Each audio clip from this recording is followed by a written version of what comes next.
terminata con il risultato di 1-0 la sfida tra Don Carlo Misimini e Castellammare, con il tecnico Cardinale che salutiamo. Buonasera. E chiediamo subito, mister, una partita con veramente tantissime emozioni, 2 calci di rigore sbagliati dalla formazione avversaria. Come l'ha vista lei? Beh, diciamo che sapevamo che era una partita difficile e venivamo da un periodo poco positivo, però diciamo che la squadra oggi ha reagito, c'è stata una reazione. Abbiamo punto poco il Misilmeri, a dire la verità.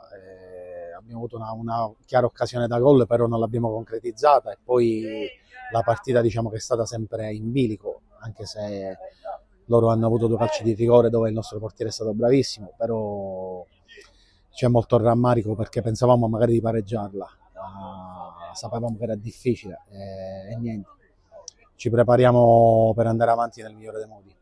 La vittoria manca da un po', dalla gara contro il Partinico d'Ace. Cosa serve per risollevarsi un po' e magari cambiare quel quid in più, ecco? Avevamo bisogno di un risultato positivo, oggi eravamo venuti qui per questo, non ci siamo riusciti e credo che è un problema mentale dove i ragazzi sono entrati diciamo, in un periodo negativo, però sono convinto che reagiremo al più presto e ritorneremo a fare punti. I risultati sono negativi, però qualcosa di positivo c'è stato, uno su tutti la prestazione di Malik Ba, che l'abbiamo visto praticamente partire da attaccante nei primi minuti, poi all'ultimo addirittura dei rientri in difesa da ultimo uomo, praticamente da difensore. Insomma, quanto è importante avere un giocatore così duttile che possa giocare su tutti i ruoli praticamente nel campo. Vabbè, all'ultimo diciamo che giocavamo con 4 attaccanti, quindi gli schemi sono saltati e si è trovato anche a fare il difensore, quindi diciamo non è il suo ruolo quello.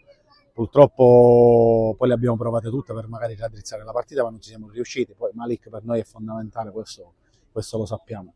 Abbiamo bisogno anche dei suoi gol per chiudere il discorso salvezza, però speriamo che arrivino al più presto. Adesso invece diamo uno sguardo alla prossima partita, una gara di cartello contro l'Athletic Club, formazione prima in classifica di questo campionato. Come la preparerete e quanto sarà importante fare una gara, diciamo, rocciosa in difesa?